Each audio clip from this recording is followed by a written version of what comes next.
Hello, I'm Dr. Laura Murillo, President and CEO of the Houston Hispanic Chamber of Commerce. Today, we are honoring, as our Houston legend, Johnny Mata. I have been so blessed and fortunate to have met him when I was the tender age of 15 years.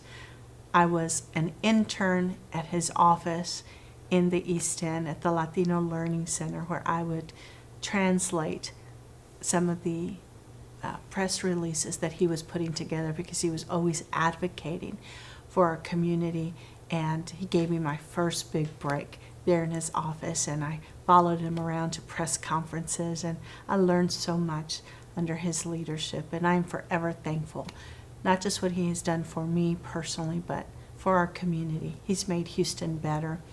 He has always stood up for what is right, not only in this city, in the state, and across the country. So today, on behalf of our board, our staff, we recognize the legendary Johnny Mata for his decades of advocacy, civil rights, volunteerism, and just for serving as an example, again, of speaking for those who do not have a voice.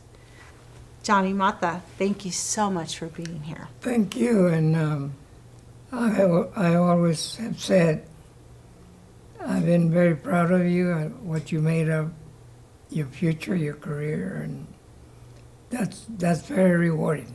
Yes, well, we all hope to stand on the shoulders of many people, and I am one of the, I'm sure, thousands of people that you've influenced, that you've impacted, because you have absolutely dedicated your life to speaking on behalf of others.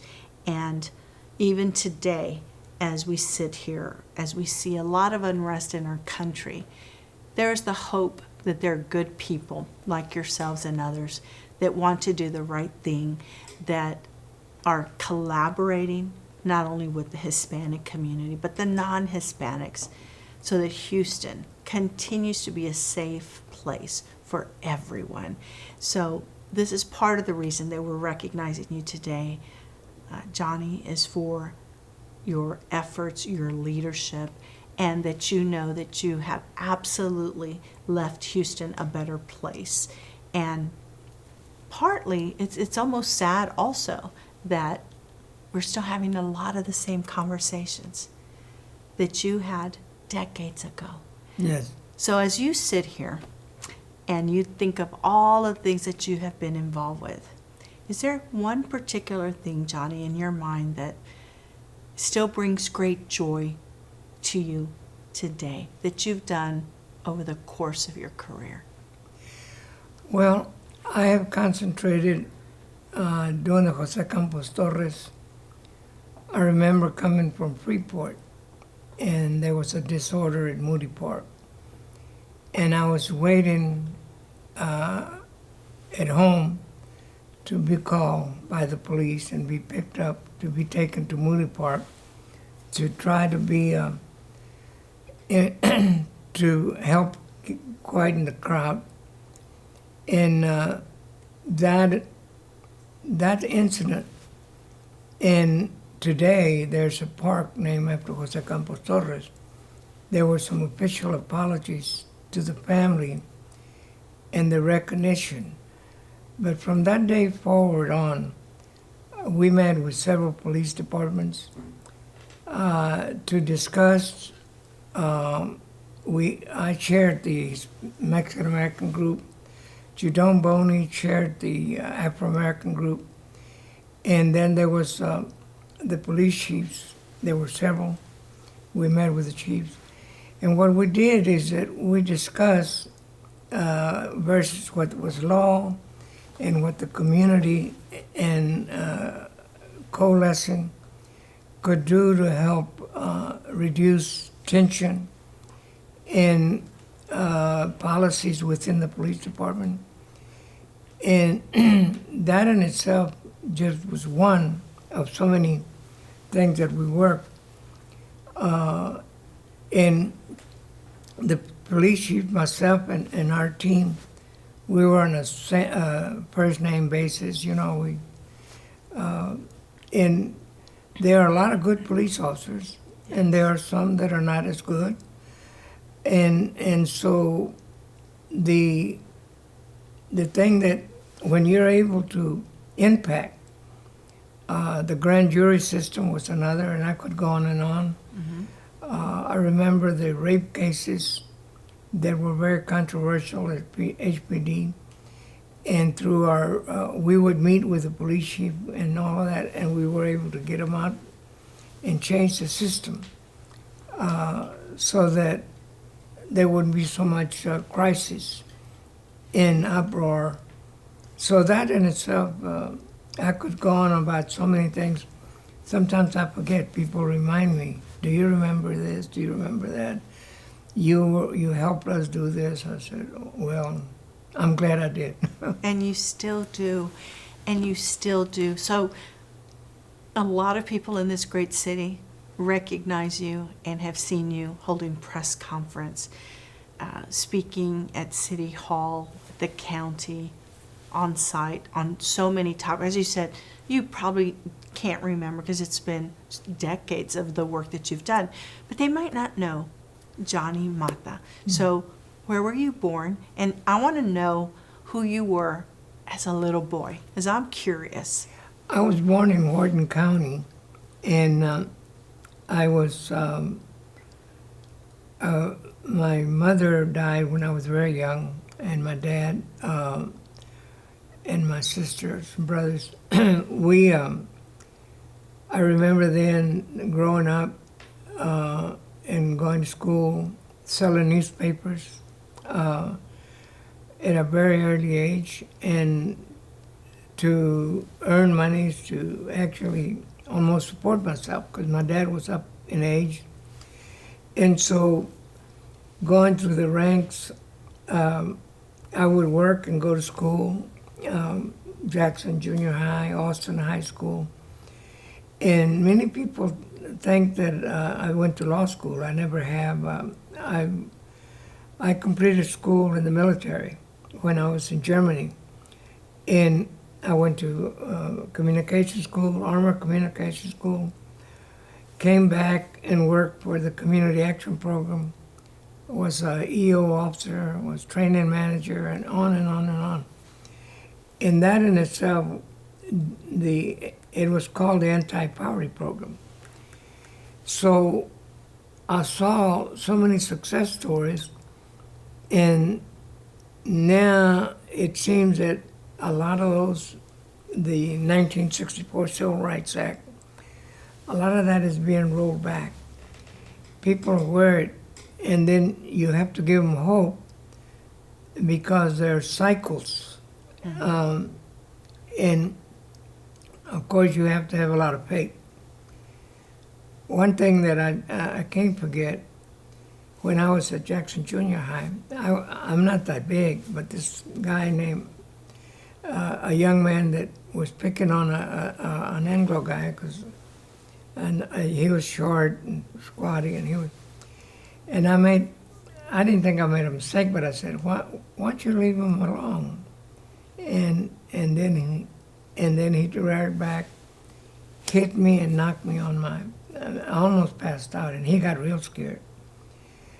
But years later, I remember reading on the paper, he was driving on West University and shot a little boy playing on the yard, a drive-by shooting. I never forgot that. So I continued, I guess, doing those kind of things. Yes. I talked about growing up in Houston and watching people like yourself, Olga Solis, mm-hmm. Dr. Lupita Quintanilla, Dr. Tacho Mendiola, and others, trailblazers, watching you all on television and speaking on behalf of Houstonians. What are some of your memories of some of these people who have passed now, such as the great Olga Solis?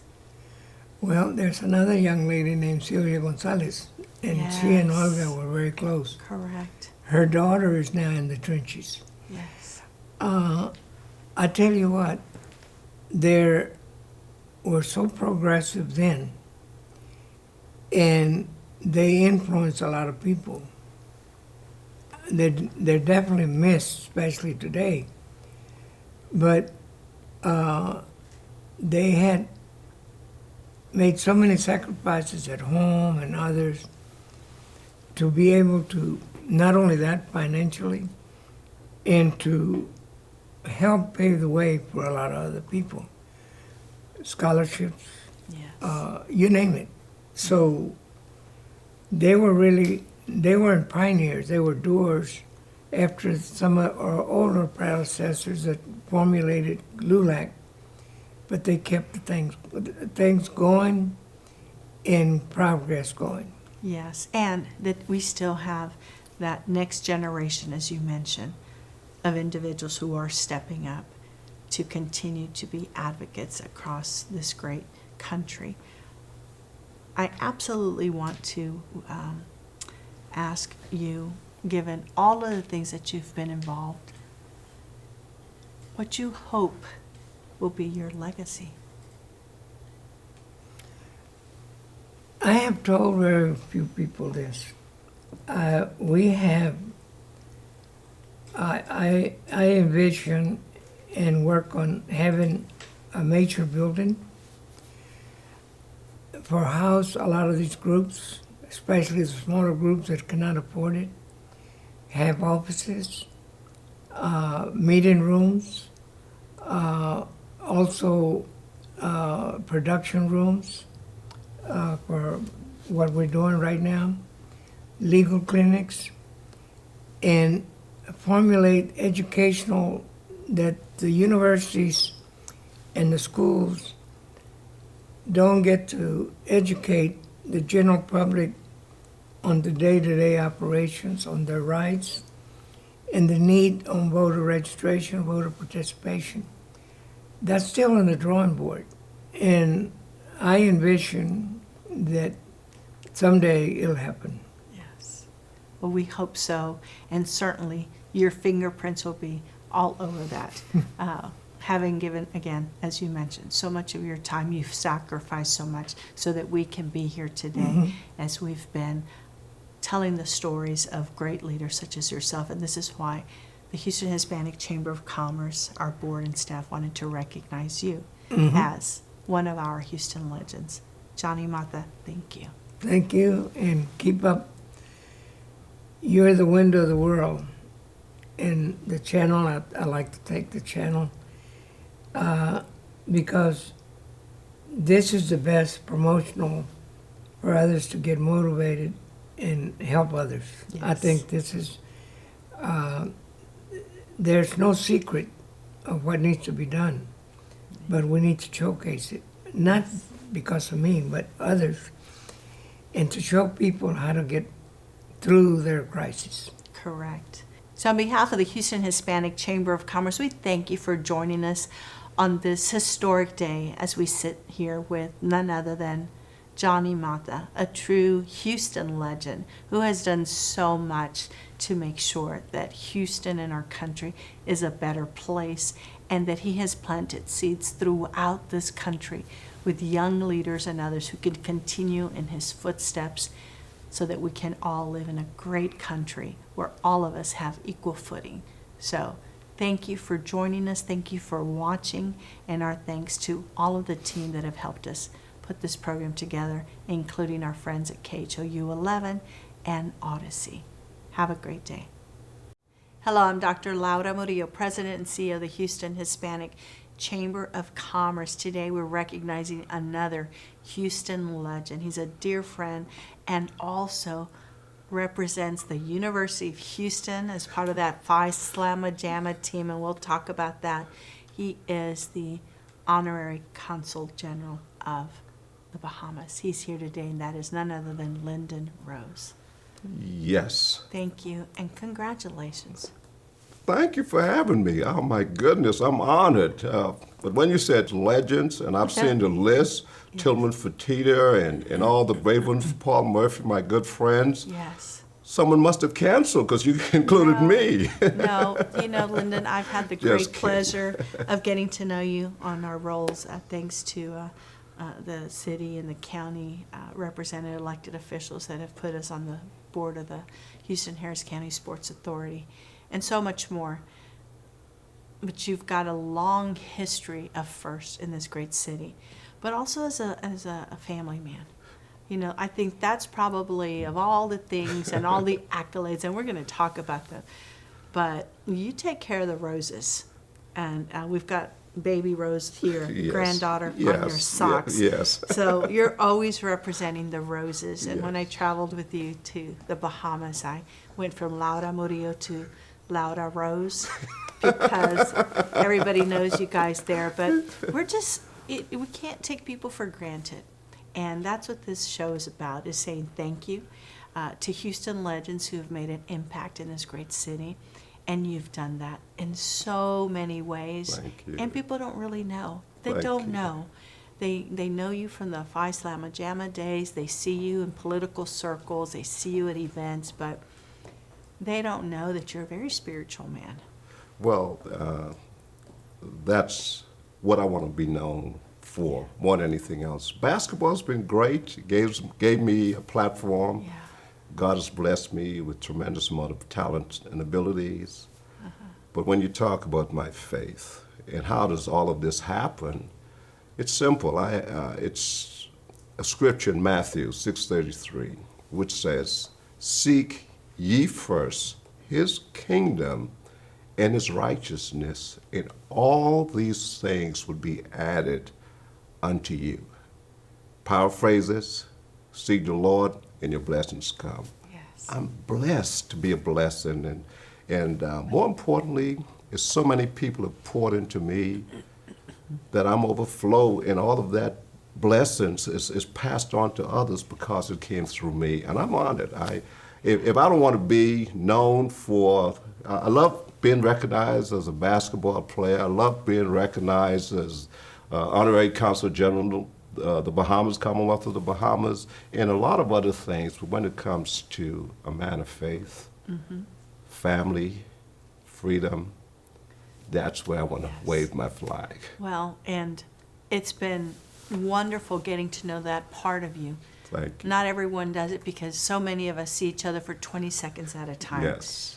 For 20 years. Yes. At different functions and events. But I've had the great honor to sit down with you Yes. and hear your story and that of your family and your parents. And so I want to know about that, Lyndon. Yes. Growing up, humble beginnings, and even your career, and talking to your father when you told me the story about what you were going to study in college, and he said, no, you're not doing that. And he guided you to get you where you are. And by the way, Lyndon's a great attorney in his full-time capacity. Yes. He's a wonderful attorney. But talk to me about your dad and your conversations about going to college. Well, yeah, that's, again, it's an honor. And as we approach Father's Day, Yeah. it's really hit me that how blessed I am. 12 brothers and sisters. My father, he had the baritone voice, a little deeper than mine. So when he walked in the room, everything stopped. But what he imparted on all of us was inculcated in the children. We had morning devotion every morning. One of the nicest things that someone can do is feed your children when they're in college. And every time you went to New York and you were at Columbia, you'd let me know. And my eldest daughter would send me a photo with her and a couple of tag-alongs that she Yes, had yeah. with the family, the Roses, where you had tailgate parties. And your children are educated and they're doing great things, Lyndon, and it's about that next generation, isn't Yes, it? That yes, it's yes, better yes. every generation. Yes, yes. And I would say this, Lord, you should be proud of your daughters as well. Thank you. I'm proud of them as well. Because what they've done, they've gone out in a crazy world and withstood the challenges and are flourishing and doing very well. And when I see you, I see your daughters, but they're going to be 2.0 going on. They're gone. They're going to do well. And but like you said, to get back to family, it's a blessing. I'm truly blessed to have kids. Madeline, you've met Madeline Leonard, who, like we've just talked about, who crazy, played football and baseball at Columbia. And happened, partied a little bit, but got a degree. And LJ, who's with the Houston Rockets, just left the Rockets to go to University of Miami to take a job as a general manager at the University of Miami basketball with his close friend, Jay Lucas, son of John Lucas. Yes. So they're moving. I mean, I wish he had stayed with the Cougars, but he played basketball there, so it's great, but I'm so I'm blessed. And again, we've talked about the men in my life. How about the ladies? My wife, Marilyn, serves on Texas Southern Board of Regents, and my daughter, Madeline, who is, I guess, when you're the only girl in the family of boys, it makes you special. She's done very well. She's a U of H grad as well, Bio Business School, and she's working with TDCU in partnership and doing an excellent job. And the queen of all is my granddaughter, Zoe Lynn, and I love them to death. Thank you, Doc. Thank you. It's so amazing. That's why I get up every day. I don't know what else to say, Laura.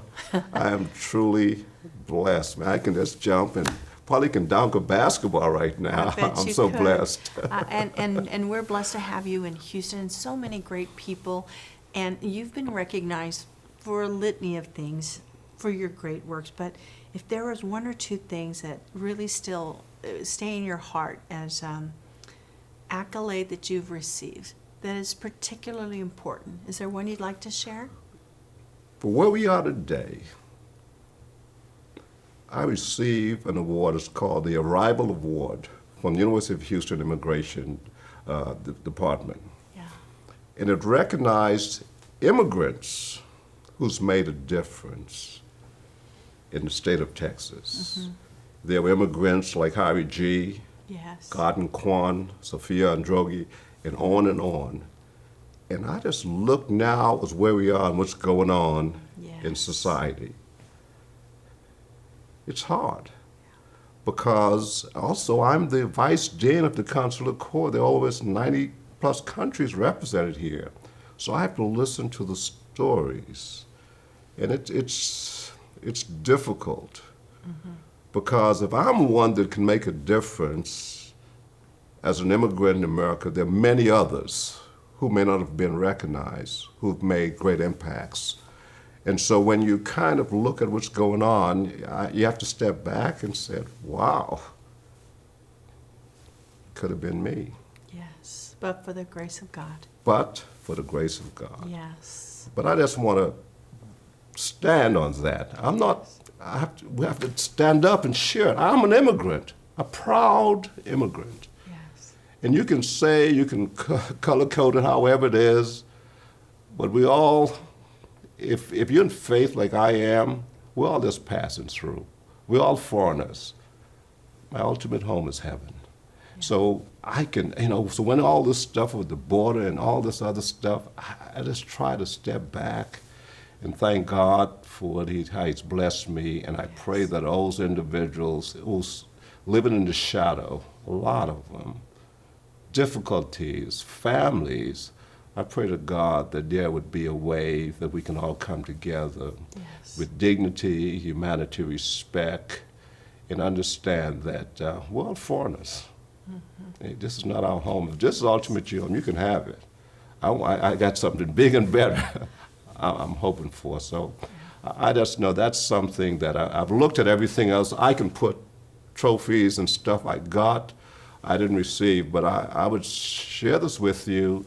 A quote from a gentleman that very obscure, Elbert Hubbard, and he said one thing, and this is what I wanted to be defined.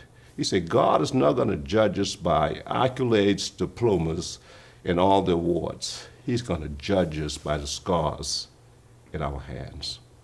That means that we're working to do what's best, what's right. Yes. Kingdom building. That's what it's all about. I mean, hey, everything else, look, I don't win a national championship, I had a good time, but that wouldn't define whatever it is. That passes. Because every year someone else is going to be playing for it.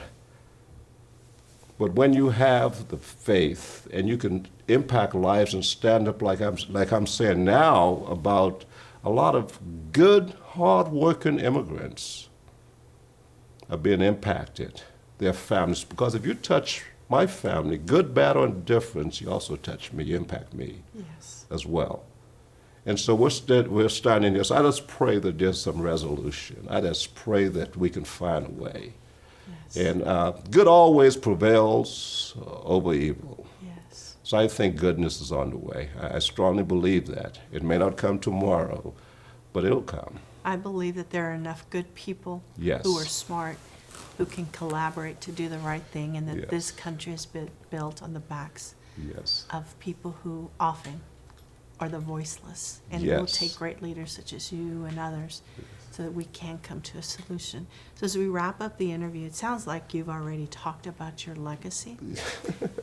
But how do you want your children to remember you? And I share this with you. When my father passed away, and right before he did, he talked about the daughters, the girls, were going to get most of whatever it was. And he looked at the boys and he said to the boys, I'm leaving my name. Don't you mess it up. The Rose name. That's the legacy. You know, don't mess up my name. If I've built a good name, keep it pure, keep it clean. And like roses, see, I'm blessed. I was born in a bed of roses, you know. And here I am today, you know, born in a bed of roses. Well, my mom and dad roses, for those who don't pick up on it. Here it is today. That's the legacy that I want to leave. Yes. If my name, or the name, the roses, like you said, you went to the Bahamas, Yes. and they treated you with respect because my father planted the seeds. He did something. My mother, little lady, they planted the seeds. Yes. And that's what legacy we want to pass on. And also, when the basketball is out of air, when Lyndon Rose can't jump over a dollar bill, it's got to be something more than that, that they can look forward to a future in heaven. And that's the legacy. If I can, gosh, if I can do that, because that's what I think of in my parents. Yes. They're in heaven. Yes. And if I can join them, Uh-huh. man, I'm ready now. You know, I'm ready because that's what it's all about. Yeah. And we're just passing through. Yeah. Was one of the favorite things that you said today. And this is why, as you can see, we are recognizing the Honorable Lyndon Rose as one of our Houston legends, that he may continue to serve as an inspiration and motivation, not only to the Roses, but to all of us. Congratulations, and on behalf of our board and our staff, keep doing great stuff. I'm honored. I'm honored, and thank you so very much for including me in the list of great legends, those individuals that you've interviewed and those that are going to continue to come. And I pray that there are even more legends, because there's so many people that want to make a difference. Yes. Just need a pat on the back, and they can do even more. Yes. Thank you. Well, thank you, my friend. Thanks for joining us here on Houston Legends. I'm Dr. Laura Murillo, your executive host and producer of this program. Thank you. Hello, I'm Dr. Laura Murillo, President and CEO of the Houston Hispanic Chamber of Commerce. One of the great opportunities that I have as a CEO of this organization is I get to work with extraordinary people, hardworking entrepreneurs, executives, people that really care about the city, people who do work all over the globe, and again, people who are motivated and inspired to do great things and leave their mark on this phenomenal city. So today I'm happy to introduce our chairman. He's the chairman of our board. I work for a board of directors, and thanks to their support, I've been at this chamber 17 years. We've got a very small team of staff members, and every day we look forward to working with them, serving our members, our corporate sponsors, and everyone else in between. So I want you all to meet our chairman, Roberto Contreras, who's joining us today. I'm going to give you his official title. He's the managing director for Houston's EB5. He's going to tell you about that, but also about the involvement here at this chamber and also of the Thompson Hotel that will be hosting 3 of our big events that are on our website, including our leadership conference, our data summit, and of course, our annual awards gala. He, his family, and a litany of individuals that they partner with have been involved with this chamber for a very long time. And so it's my honor to have you as our guest today, Mr. Chairman. Thanks for all you do, and I look forward to having the audience get to know you a little bit more. Thank you, Dr. Murillo, and thank you for all that you do. Absolutely. So let's begin with this. Your engagement with the chamber is not something that's been new to you. So let's start there. What does that look like? And now as chairman, what are some of the things that you like to share as chairman of this great organization? Well, it's been over 15 years since we've been involved with the chamber now. And every year the chamber just keeps getting bigger. It seems like the more growth that we have in Houston, the more growth that we have in the chamber, and vice versa. We see the chamber as an extremely important, piece for community engagement. It's for us, it's certainly been a factor in our growth as a business and the relationships that we've made through the chamber. We truly believe that Houston is still a city where you can come and achieve your American dream, like my parents did back when they came here in the 80s. We still see that in this city. And part of our way of giving back and showing that faith that we have in the city is being heavily involved in the Houston Hispanic Chamber. And you have been serving on our board and now as our chairman and helping us lead the charge of making sure the city is a city where one can do business, an international city, and certainly for the work that you are doing with EB5 that's proven as such, and of course with the hotel that is absolutely a gem in our great city, which we are looking forward to showcasing in July, September, and then again in November.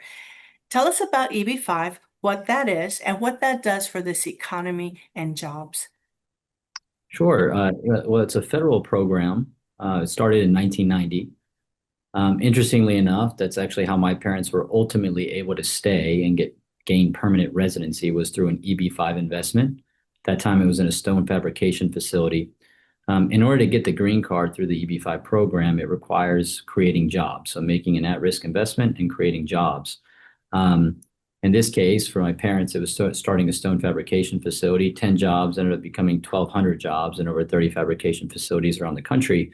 So I say it's a great program that is based on job creation. Today, the minimum investment level is $800,000 per investor. And so what we do at Houston EB5 is we pool those investments to do large commercial real estate development projects through our development business called DC Partners. So you just mentioned the Thompson Hotel. That whole Allen mixed-use development was in large part financed by the EB5 program. We actually have worked with over 160 foreign investors investing at least $800,000 into that asset. Very important. And for folks that may not understand, tell them and help them understand, again, what that means for jobs, what that means for this region, and why this program is so important. Sure. It really, what the EB5 program, what makes it so special is that it's actually the only program whereby you're creating jobs for others and getting gaining permanent residency by making an investment in creating jobs for others. The EB1 through EB5 is all more so about getting a job, right? Which is good. And a lot of those jobs are jobs that we necessarily can't fill here in the United States, or they're highly specialized labor. But the EB5 program is unique in that it's about creating jobs. So just in Texas is one of the most popular destinations, as you could imagine.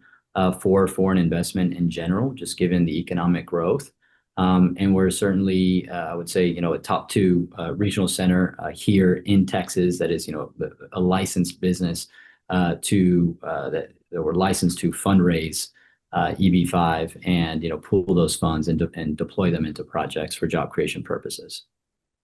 So we have many entrepreneurs in this great city, and many of them are now in that second generation of leadership. What advice do you have for entrepreneurs, for folks like yourself that are now the second generation, this new generation, a younger generation, and how you make your own mark and your own legacy in the business?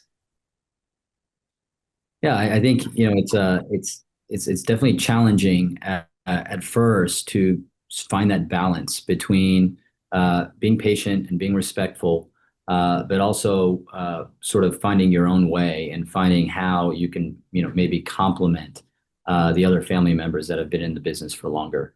And so I would just recommend to everybody to remember to try to strike that balance. At the end of the day, you're still working with family. Right. So sometimes it requires even more patience to do that.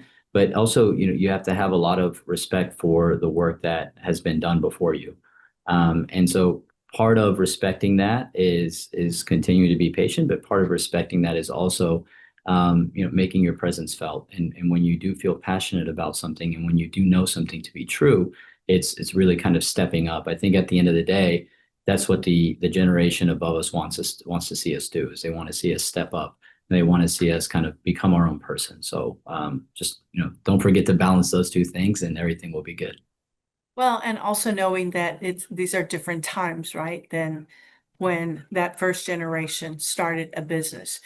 New things such as AI, social media, ways of communicating to individuals, the increased number of in Houston. I was reading the article about all of the millionaires that we have in Houston today, and how do you connect with them? And so it's definitely a new time, and this Chamber of Commerce understands that. As a matter of fact, one of the next CEO breakfasts that we're hosting will have an expert who's going to talk to us a little bit about AI and what that means for business. And we recently had you on one of our panels talking about working among family members and what that means, and what you've learned as well as others have learned as entrepreneurs at the global level. And we're so happy that you're serving as our chairman, and we thank you. We thank all of the board for the time, their service, their investment, so that we can continue to support our entrepreneurs. So in closing, any last words for entrepreneurs that you'd like to share? Well, I think at the end of the day, it comes down to resilience, right? It comes down to resilience and faith. So just don't give up, keep going, and you're in a great city. And you have great support structures here in this city, like the Houston Hispanic Chamber, that can assist you in whatever it is whatever resources that you need, or whatever connections you need to make. It certainly has helped for us, and we believe very strongly in that mission that it can continue to help others as well. Well said, Mr. Chairman. Thank you so much. We'll see you real soon. Thank you. Thank you. Hello, I'm Dr. Laura Murillo, President and CEO of the Houston Hispanic Chamber of Commerce. Our next guest is Juan Garcia. He's a local attorney, University of Houston graduate, and is very involved in our community along with his day job as an attorney. He has spent countless hours along with his beautiful wife, who have really just done so much for this community as it relates with their volunteerism at the Houston Livestock Show and Rodeo. And most recently, Juan was appointed by our great leadership, which includes our mayor and county commissioners, as the first Latino to head as chair of the Houston Harris County Sports Authority Board, which, as many of you know, is an important and vital part of this great city that's bringing jobs, bringing events, helping our economy. And very soon, in 2026, we will be hosting the World Cup here in Houston, Texas. And it's something that has never been done, and will put Houston on the world stage. So, Juan, it sounds like you've got your hands full. We do. We do. I'm glad and thank you for your help as a fellow board member of the Harris County Houston Sports Authority. Thank you as well for all you do and everything we're going to continue to do. So thank you. It's a team effort, clearly, and it's an opportunity that I think will absolutely bring more business to our region. As a Chamber of Commerce, we are pro-business, we are pro-jobs. We are certainly the benefactors of the great things that will be happening. There's a lot of people involved, whether it's the great work of the rodeo and all the scholarships and the millions of dollars that have gone to students. So I want to start a little bit there. You came in as a rookie into the rodeo and have gone through the different phases to become a member of the executive committee. As we've talked before, I remember Senator Mario Gallegos and I and others hosted a meeting with the leadership at the time, which was almost 20 years ago, talking about the need for more Latinos on the leadership side of the house. And some things take a while, but we're Yes. there. And the great news is there are a lot of other people behind you and alongside of you at the rodeo. And the message is loud and clear as you look at the number of attendees and the tremendous amount of minorities and others attending the rodeo. So certainly you have made an impression and you're representing Houstonians across the board. So talk to us just a bit about that experience and why you stayed so involved with the rodeo. Yeah, well, you mentioned 20 years. That's a little bit more than that. When I first volunteered with the rodeo as a rookie on my first committee, and it's been an amazing journey from being chairman of the Go Tejano committee to being a director and a vice president, officer, and now on the executive, as you mentioned, the first one in 94 years, the first Hispanic in 94 years. It took too long. And as you mentioned, I'm now there, but that's not enough. We can do more. The rodeo could do more. It needs to do more. And so that I take that on as a personal responsibility to, while I understand I'm the first, I certainly should not be the last. There should be a second and third. And the sooner we make that happen, the better. That's part of my responsibility. But the rodeo does do great things for our community. We've given more than $630 million in scholarships and grants to the youth of Texas. One of the things that I'm very proud of is, like, for example, this year we've committed more than $28 million to the scholarship program. Of the scholarships that the rodeo gives, routinely more than 35% of those goes to Hispanic students here in the Houston Harris County area. That's an amazing number. And while we don't highlight it enough, when you do the math, I can't think of an organization that helps our Hispanic youth more than the Houston Livestock Show and Rodeo, just given the numbers that we give. And so I'm proud of that. Can we do better? Of course we can. And that is something that I, along with the rest of the leadership, need to continue to work on. But we have a voice in the room, and I intend to shout it and use it. And so, thank you for asking. It's a great organization. I love it. We have a lot of stuff. As you hear in the news, the lease is about to expire in a few years.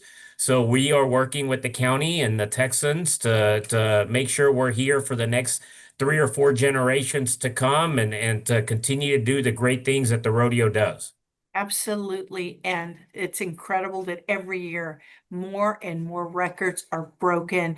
And I'm also so proud of all the young people that have been recipients of those scholarships who come back and help. And I know we have a great representation among our emerging leaders that have, a couple of them have actually received the Rookie of the Year award. And let's continue to volunteer and make Houston that beautiful city that it is. And it's thanks to you. And as you mentioned, 94 years of people who've given their money, time, and talent to this incredible organization. So fast forward, and you and I connected through University of Houston, go Cougs, a great university, and they're certainly very proud of you, Juan. And I was fortunate to be recently at an event for lawyers where you were recognized among your peers, and you gave a moving speech. And many people may not know that you come from a humble family. You've worked really hard to get where you are, And you began, as I did, young, working, out in customer service. I say that because it sounds fancier. You I started, was a sacker. you I were was a a sacker. factor, customer service, logistics, transportation, all that.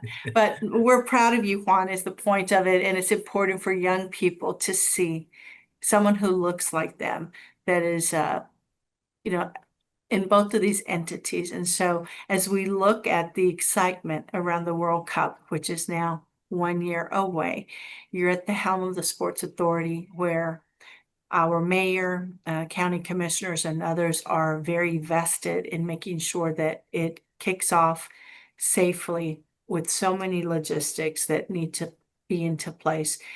Give folks a high level overview of where we are and where we need to be between now and next year. Sure. First of all, I am extremely honored with the trust that the mayor, Whitmire, along with the county judge and the commissioners have placed in me and putting me as the chair of the board of this amazing organization. As you know, the Sports Authority is tasked with making sure that our sports facilities here in town are where they need to be. We have a lot of work regarding that with the Toyota Center, Daikin, NRG Park to the extent that we get involved in that, Shell Energy, all of those that we're, love our sports teams, the Texans, the Astros, the Rockets, all of that. And so we're working with that, but we're also tasked with bringing events to Houston and there is no bigger than FIFA 2026 that's coming. You talked about the amount of revenue that it's estimated to bring $1.5 billion in economic impact to the Houston and surrounding areas. And that includes because we're hosting 7 games here in the city of Houston with 5 preliminary matches. 2 of them are, quarterfinals. So it's amazing that we have that. Along with that, we're going to have the Fast Fan Fest in East Houston, right outside Shell Energy Stadium. That's going to be for 39 days, starting on the kickoff of that's 1 year from yesterday. We're very excited. We're going to have the restaurants, the bars, all that in that area of town ready to go. It is a lot of work. And the host committee, led by John Arnold and Chris Canetti, are ready. And we've put the teams in place from, making sure that local businesses, minority owned, women owned businesses are getting a fair shot in making sure that they benefit from this economic activity that FIFA 2026 is going to bring here to Houston. But they're also tasked with, making sure that our employees and the workers that are there are treated fairly, that they're acting and the employers are treating them with the respect, both, in a personal way, but also financially that they're required to, but also safety. We want to make sure that the hundreds of thousands, if not millions of guests that are going to be here are safe, but also that they have a great time because we don't want them just to visit us that one time when they come and see that soccer match or they're coming town. We want them to go back to their country, wherever they're from, and say, Houston is a place that welcomes everybody and they're ready for them. And so that is what the host committee and the Sports Authority is doing. We're ready. We're exactly where we need to be. Still a lot of work to do, but with 1 year out, we're ready to go. In fact, the stadium, the construction to get ready for the team is wrapping up as we speak today to make sure we have the best soccer field in the entire FIFA 2026 ready to go. And also, I know Metro is already working. Our airport system is also gearing up. I was with the chief of police yesterday as well. This is a big lift by a lot of people, and you're absolutely right. This is not a one and done. This should absolutely have long-term impact. The Houston Hispanic Chamber of Commerce has partnered with Ryan Walsh and the team. They have been attending our expos, our events, our luncheons. We'll have them at the following 2 events so that one-on-one you can meet folks who are inside of all of these conversations that can help people sign up to volunteer. Go to the website. It's listed on the panel here that we're talking. And also, if you have a business so that you can sign up, not only for the World Cup, that's just one thing. We've also got some baseball around the corner as well. Tell us a little bit about that. Yeah, in March of 2026, we have the World Baseball Classic. It's affiliated with Major League Baseball, but we'll be hosting it along with the Astros, the Sports Authority, and the Astros at Daikin Field. So in March, it'll be a tremendous game. One of the games will be the United States versus Mexico. Can you imagine the excitement at that game there at Daikin Park when that takes place?